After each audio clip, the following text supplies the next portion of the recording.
Alright, hello. We're trying recording a voiceover at the same time that I'm actually doing the video today. I don't generally like to do that because when I do like the voiceover later, I have like a nice microphone that I can use. I guess I could figure out how to use it simultaneously, but whatever, we're trying this out today. And if I don't like it, then I can just record a new voiceover later. But today I'm going to be rehousing my Grammostola pulchra, which you just recently saw me receive for the first time, but it was a lot bigger than I expected it to be. Oh, my dog is coming over to investigate. Oh yeah, there's his little nose. Please don't... Okay.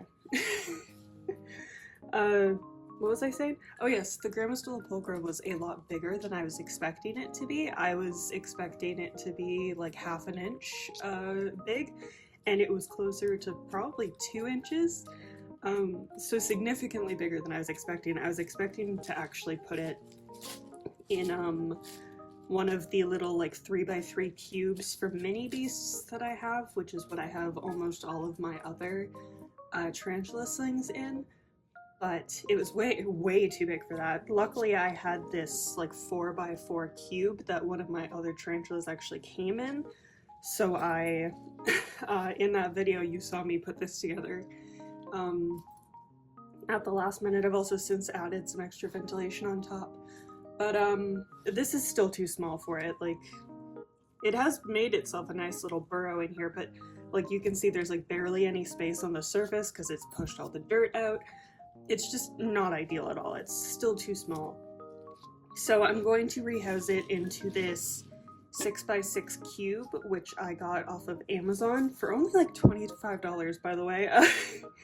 I was very surprised I was able to get one that cheap. And it seems to be pretty good quality. The quality seems sufficient, so that's nice. But this will be a very nice upgrade. And we'll probably do this guy for a while because Grammostola don't grow very fast. But yeah, so that's what we're going to be doing today. Just making this guy a more, a home that is better than sufficient, let's say. Because I would say this is like, okay, but like it's not nearly good enough for this little guy, so we're going to be doing this. I'll probably like halfway fill it with substrate, and then as you can see we have like cholla wood, we have some cork bark, I have a pothos sprig that I've been propagating in my fish tank for a couple weeks, and I also have some, I think this mahogany leaf litter, which I might put in, I might not, I'm not sure. But we're just gonna, this is by far the biggest tarantula enclosure I've ever put together, because previously this one was the biggest that I'd ever put together. I'm quite new to tarantula keeping. I just got my first tarantula sling shortly before Christmas. So yes, we're quite new to this, but this is going to be the biggest tarantula enclosure I've ever put together to date. So let's just jump into it. I'm going to be using Rehousing. I love Rehousing. This is also... Oh, I already have a measuring cup in there, look at that. Don't need to use that one then. Although this one is smaller, but that's alright. But yeah, I like Rehousing. That's what I use for my gecko. It's also what I use for my isopods. Obviously, it's got dirt everywhere, great. Obviously, when I use it for my isopods, I add other stuff to it, but I like Rehousing. And it's tarantula cat approved, and I trust tarantula cats, so that's good. Okay, gonna give it a little bit of a spray down just to make sure. I know Grammostola don't need it super wet, but obviously we also want it to be able to hold burrows and such, since this is a burrowing species, and it's already made itself a very nice burrow in the enclosure it's currently in. I almost feel bad for moving it, but like I said, it's just like way too small of an enclosure for it. So even though it's gotten comfy, I don't want to leave it in there for very long. It's been in there for almost a week at this point, so. My dog is eating a treat. So if you hear any crunching in the background, that's what that is. I gave him a towel with some treats wrapped in it. Very great for enrichment. Okay, so let's add a little bit more soil, but we probably don't need, I guess we do want more, considering it did make a nice burrow in there. Although aren't Grammostola pulchras more so like terrestrial? Are they supposed to be burrowers? I mean, I guess a lot of terrestrials also burrow, but you know, it's not like a fossorial species, I guess is what I'm saying.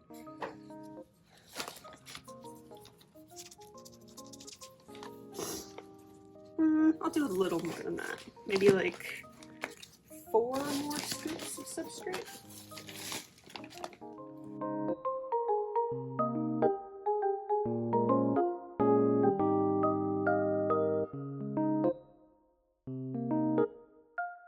Yeah, I think that should be a good amount of substrate. That's like a good 3 inches or so.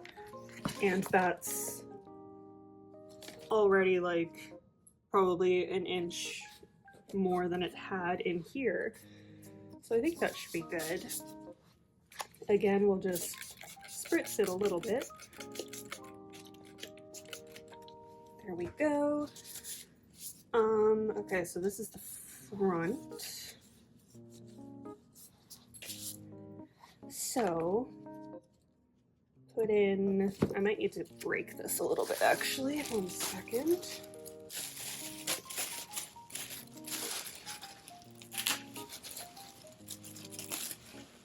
Yeah, that's a better size piece. So you can kind of, or maybe I'll even kind of put it,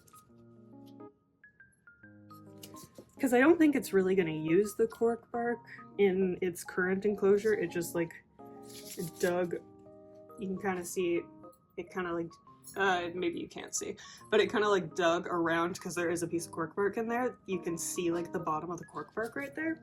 So it just like dug around it. Yeah, I think that's okay.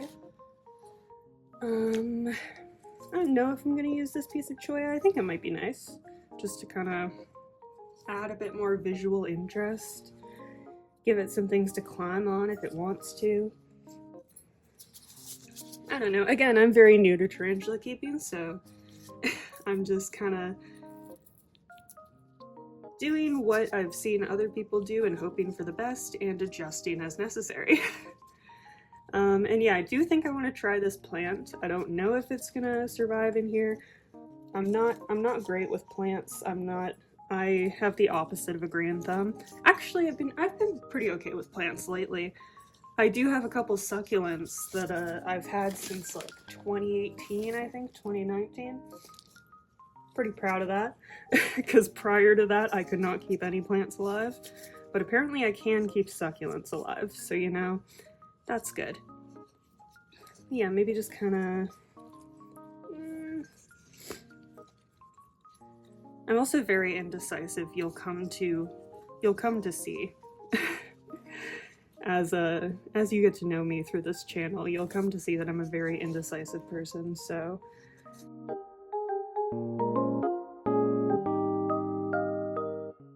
Is there a way to position this plant that doesn't look stupid?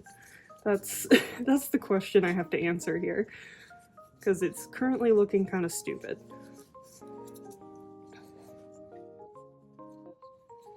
I don't think I necessarily mind that. Like,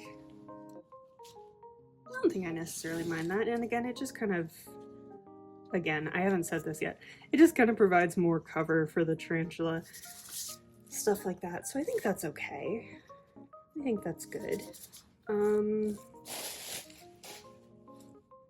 Oh yeah, I also want to add frog moss. Maybe I might even just add the frog moss that's in the current enclosure. Oh yeah, that seems okay, so maybe I'll put some frog moss in that corner to help keep the plant wet. And I do have some little rocks, although they're quite little. I don't know if that might be too little for this enclosure. I use them a lot in my little enclosures.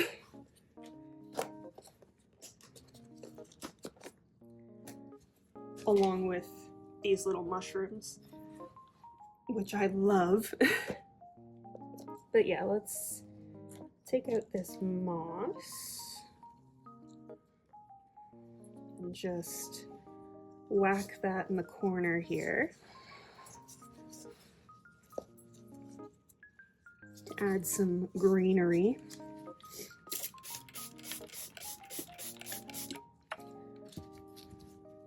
Well, more greenery. There's also an entire pothos, but you know. And then there is, somewhere in here, there is a water dish. Oh, looks like maybe the burrow's collapsing right there. Yeah, here, here it is.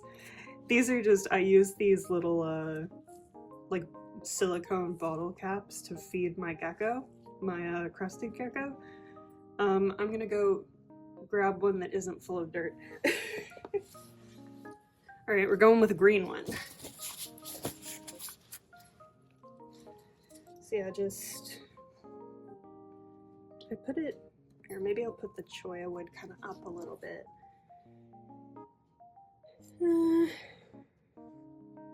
Maybe, could I put it on the moss? Would that be a bad idea?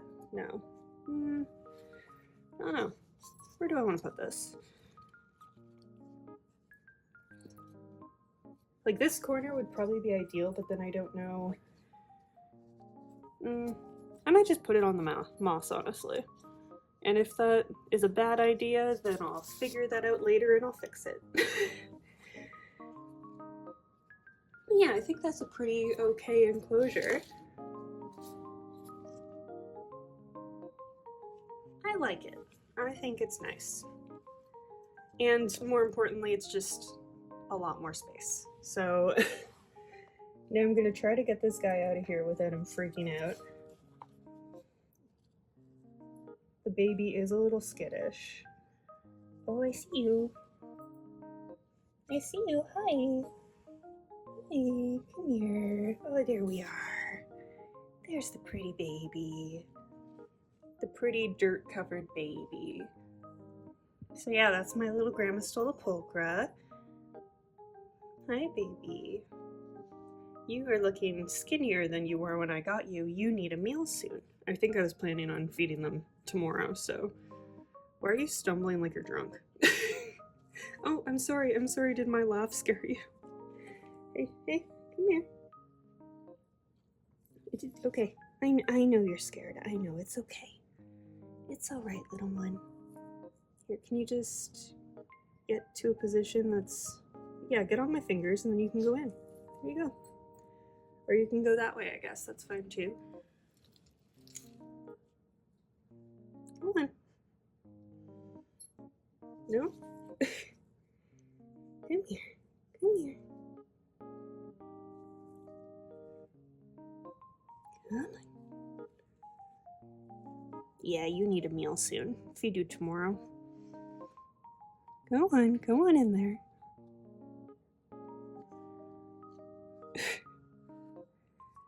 Go on. No, go on. There you go. There you go. Okay, there we go. Right onto the cholla wood. Oh, and right in beside the cholla wood. Right there. Alright, I think, yeah, that's so much better. It might be like a tad big right now, but I think bigger is better than not, especially because, again, this was just way too small. This is definitely a better size. And yeah, no, I don't think it's too big. I think it's good. So yeah, that was my second Grammostola rehousing, Grammostola pulchra rehousing. Thanks for coming along, and the next video might also be a rehousing. I'm waiting for one of my jumping spiders to molt before I move her to a different enclosure, so that should be coming soonish. I think she's gonna molt soon. And other than that, we'll just see where life takes us, I guess. Thanks so much for watching. Please like and subscribe if you enjoyed, and I'll see you next week. Bye.